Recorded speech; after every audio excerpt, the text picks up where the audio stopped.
Nuestro invitado hoy, el abogado Gilberto Gómez González. Abogado, catedrático, ha sido funcionario en varias administraciones municipales, departamentales, pero hoy lo tenemos aquí como precandidato a la gobernación del Valle del Cauca. Bienvenido, doctor Gilberto Gómez. Aldemar, muy buenos días a usted y a toda la amable audiencia. Bueno, ¿de dónde le picó usted el bicho por la política, por ser candidato cuando usted ya está pensionado y fresco en la vida? Desayuna y queda tranquilo. Eso es cierto, Aldemar, pero en mi vida siempre se la he dedicado a la función pública. Nunca había tenido aspiraciones de carácter político, ni siquiera a una junta de acción comunal.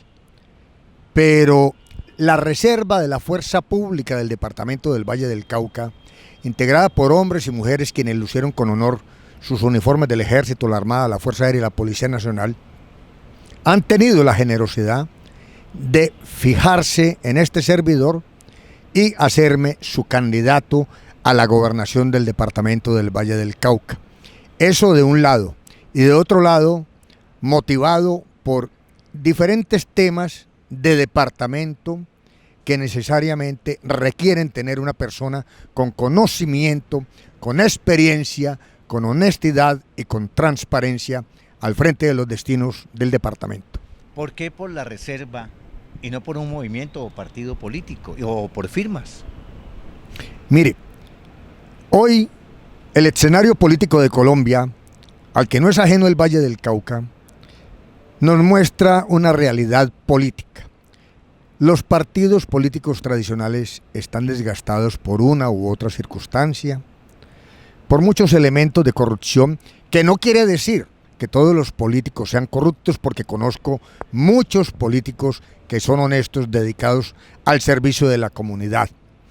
Eso fue lo que motivó que más del 80% del pueblo colombiano votara por el actual presidente, pero no porque sean petristas ni que sean de izquierda, sino porque se cansaron de las prácticas de los otros partidos, pero hoy, a 8 meses de posesionado el actual gobierno, están totalmente desilusionados. Por ello emerge en esta oportunidad la reserva de la fuerza pública, gente que ha puesto más de 433,000 víctimas, gente que ha perdido sus piernas, sus brazos, sus ojos por las minas antipersonas, gente que ha regado litros de sangre en los ríos, valles y montañas, que han defendido la patria, que han defendido la democracia, pero no tienen poder político. Irónicamente, quienes han hecho todo lo contrario tienen congresistas y tienen presidente de la República, porque no podemos negar que Gustavo Petro fue integrante del M-19, grupo guerrillero, que después llegó a un proceso de paz, se reconcilió, entró a la sociedad y hoy emerge como el presidente de la República. Esa es la razón por la que la reserva de la fuerza pública tiene vocación de poder. Si los que han defendido la patria no tienen esta posibilidad, entonces ¿quién? ¿Usted es de extrema derecha, de extremos? No, señor, yo soy ¿Es muy radical? Yo soy de centro derecha, soy radical en algo, en el cumplimiento de la Constitución política y de la ley. Ahí no me muevo hacia ningún lado, porque para mí la majestad de la Constitución política y de la ley está por encima de cualquier consideración, entendiendo que la Constitución y la ley nacen de la voluntad del pueblo, que es el soberano. Doctor Gilberto, hoy el panorama nacional, o hagamos un poco de historia. Las fuerzas militares en Colombia, llámese ejército, policía, armada, fuerza aérea, como se llamen, ¿están hoy en la condición y en la capacidad de asumir el poder en Colombia de un golpe de Estado? La fuerza pública, que está integrada por el ejército, la armada, la fuerza aérea y la policía nacional, tienen vocación civilista. La fuerza pública respeta la Constitución política y saben perfectamente que estas fuerzas armadas están sometidas a la autoridad civil. No esperemos que en Colombia nuestras fuerzas militares y nuestra policía vayan a propiciar un golpe de Estado, porque eso está totalmente proscrito. Eso sería retroceder en la democracia, sería faltarle al respeto al pueblo colombiano, razón de ser de las fuerzas militares y de policía. Pero en un estado de alteración máximo del orden público, donde no haya gobernabilidad. Eso sería otro escenario totalmente distinto, pero necesariamente tendría que ser el pueblo colombiano, que es el soberano, quien salga a las calles a promover una insurrección, y las fuerzas militares y de policía se deben a su pueblo, no al presidente de la República, porque recordemos que el presidente de la República es el comandante supremo de las Fuerzas Armadas, artículo 189, numeral tercero de la Constitución Política, pero antes que al presidente de la República, las fuerzas militares y de policía se deben al pueblo colombiano, que es el soberano, del cual emana el poder público representado en la Constitución Política. Entonces digamos que para llegar al poder entonces podría ser a través de una votación con un candidato que sea integrante de la reserva de las fuerzas. Por supuesto, y así como las fuerzas militares y de policía garantizaron el resultado de las elecciones de octubre del año pasado, donde mayoritariamente Gustavo Petro fue electo presidente, aquí a las fuerzas militares y de policía no les interesa qué partido político representen. Aquí lo que le interesa a las fuerzas militares particularmente es respetar y hacer respetar la democracia. ¿Usted es guerrerista? Yo soy un hombre pacifista. El ser guerrerista significa no aceptar las ideas ni el pensamiento de los demás. Pero por supuesto, cuando no se puede a través del diálogo, cuando no se puede a través de la reconciliación, también existe el legítimo derecho a la defensa. ¿Cómo voy a ser guerrerista yo, padre de un oficial asesinado por la FARC? Si yo fuera guerrerista estaría empuñando un fusil persiguiendo a los de la FARC, pero ya le he dado la mano a varios de ellos reinsertados en un acto de perdón y de reconciliación, porque Colombia no necesita más polarización, no necesita más odios. Aquí necesitamos es unirnos en torno a un líder, no importa si de izquierda, de centro, de derecha, que de verdad ame la patria y que quiera sacarla adelante en lo político, en lo económico, en lo social, en lo cultural, es decir, brindarle felicidad a este país. ¿Usted es uribista? No, señor, soy amigo personal de Uribe. Lo único que le debo a Álvaro Uribe es la muerte de mi hijo, pero no puedo ocultar que en su momento, y sigo admirando el proceso que fue llamado mano firme y corazón grande. Aquí hay que ejercer la autoridad sin autoritarismo. Y antes de que Uribe emergiera, pues yo ya tenía uso de razón. Yo ya conocía la Constitución, ya conocía la ley y soy amigo de la autoridad sin autoritarismo. Aquí no se puede dar concesión a los bandidos y castigar a los buenos. A los bandidos hay que sancionarlos como tiene que ser y a los buenos hay que protegerlos. ¿Paz total con impunidad total? De ninguna manera. Yo he sido un crítico de este gobierno. No porque sea Gustavo Petro, pudo haberse llamado Federico Gutiérrez o Rodolfo Hernández o cualquier otro. No. Como estamos en un Estado social de derecho, ¿qué es lo que significa Estado social de derecho? Gobernantes y gobernados sometidos al imperio de la Constitución y la ley, con prevalencia por el respeto de la dignidad humana. Aquí la Constitución y las leyes se aplican para todos. Quienes han cometido delitos tienen que pagar sus delitos. Otra cosa es que la ley 418 del 97 le dio al presidente de la República un margen de flexibilidad para dialogar con los grupos armados al margen de la ley, para concertar unos acuerdos, pero no como lo está planteando el presidente con el Clan del Golfo, por ejemplo, que es una estructura eminentemente narcoterrorista, una cultura ilegal. Aquí los únicos grupos armados organizados al margen de la ley son las disidencias de la FARC, el ELN y otros actores.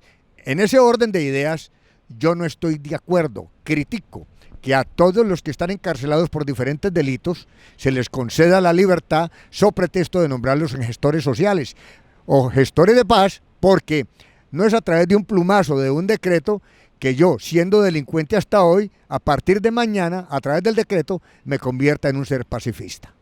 Bueno, Gobernación del Valle del Cauca, precandidato. ¿Cuándo será candidato? Hoy soy candidato en el amplio sentido de la palabra, porque soy candidato de un grupo significativo de personas agrupado en un movimiento que se llama Un Valle para Todos. Todos ellos integrantes de la Reserva, de la Fuerza Pública y de las víctimas. pero esa candidatura oficial será a partir del momento en que me inscriba ante la Registraduría Nacional del Estado Civil después del 29 de junio del presente año. ¿Por partido? Hombre, hay 5 partidos que generosamente nos están ofreciendo su aval. Y me atrevo a mencionarlos: Centro Democrático, Colombia Justa Libre, Mira, Salvación Nacional y Oxígeno Verde. He tenido acercamientos con el senador José Vicente Carreño del Centro Democrático, quien me llamó a felicitarme y a ofrecerme su aval. En igual sentido, con el representante de la Cámara, Cristian Garcés, con quien me reuní hace un mes. Igualmente, hace un mes me reuní en videoconferencia con la doctora Ingrid Betancourt y estamos en diálogos con otros partidos. ¿Cuál es el requisito que hemos establecido en Un Valle para Todos?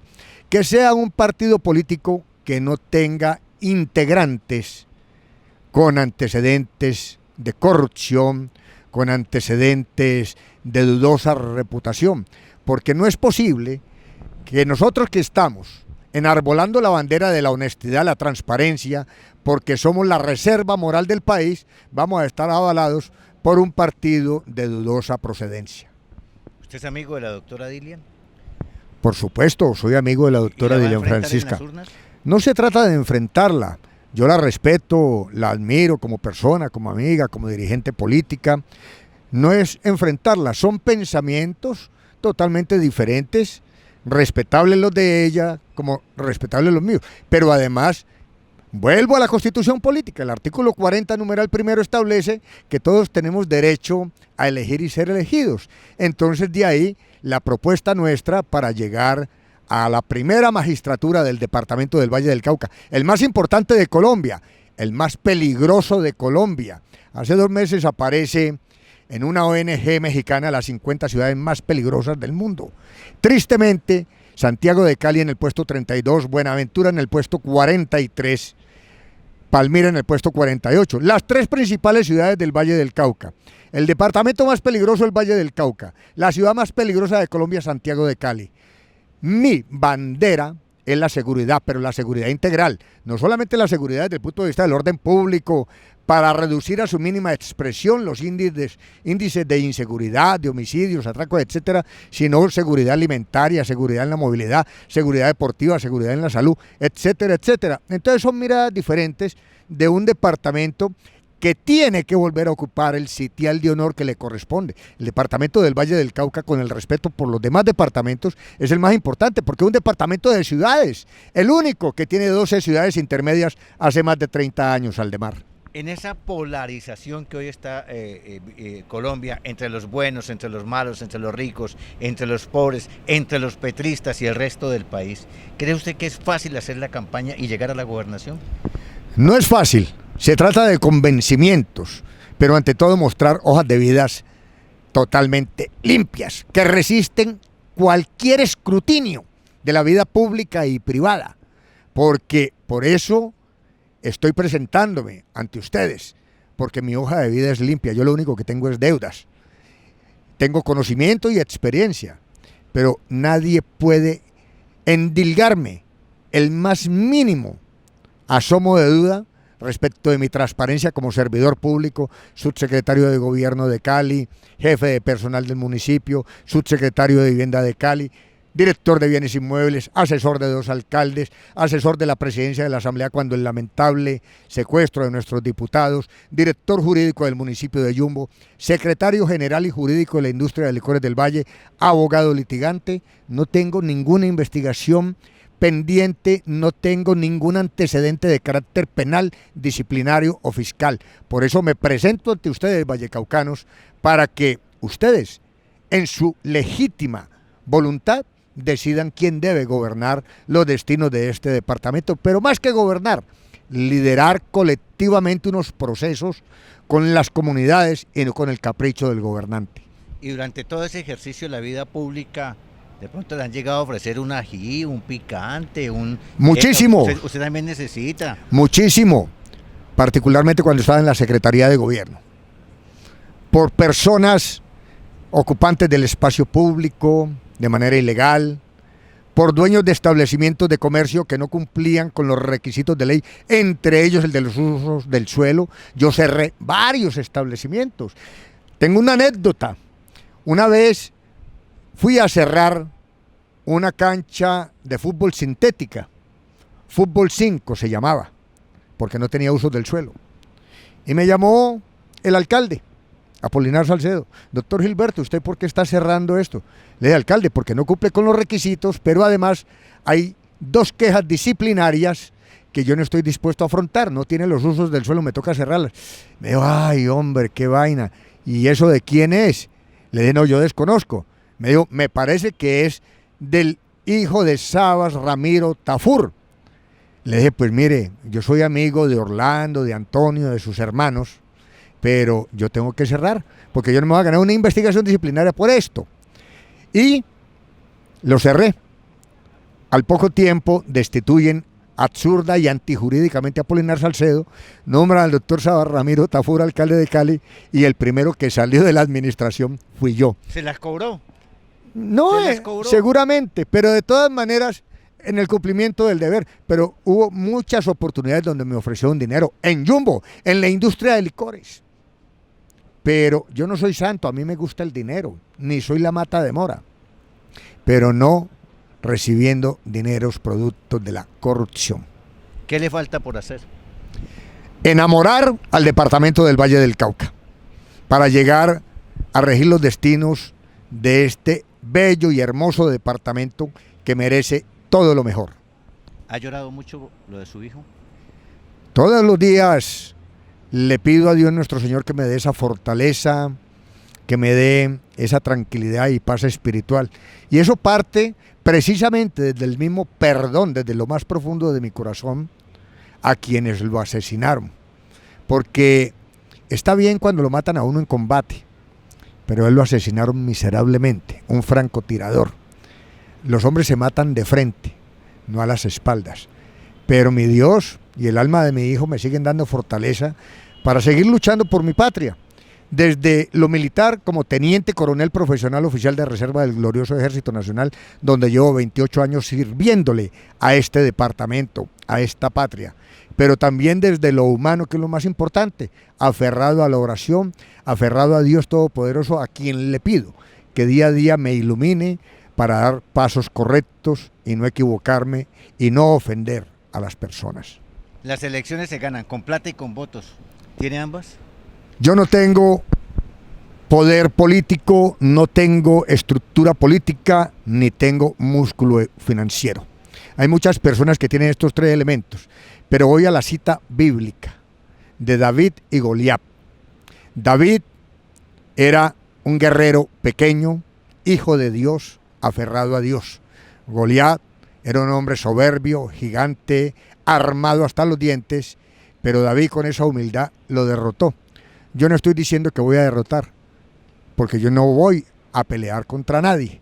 Yo solamente estoy diciendo que voy a ganar porque soy el David de la política, bendecido por Dios. Doctor Gilberto Gómez González, muchas gracias por estar aquí en esta entrevista, hablando de temas interesantes de mucha actualidad y su candidatura a la gobernación. Aldemar, infinitas gracias a usted por su generosidad. A los vallecaucanos, invitarlos para que reflexionen, para que tengamos cultura política. No voten por quien les ofrece dinero, porque a partir de ahí comienza la corrupción. Voten por quien usted crea que colma sus aspiraciones de vallecaucano y elija voluntariamente, sin presión, sin coacción, porque si usted recibe dinero, usted también es corrupto.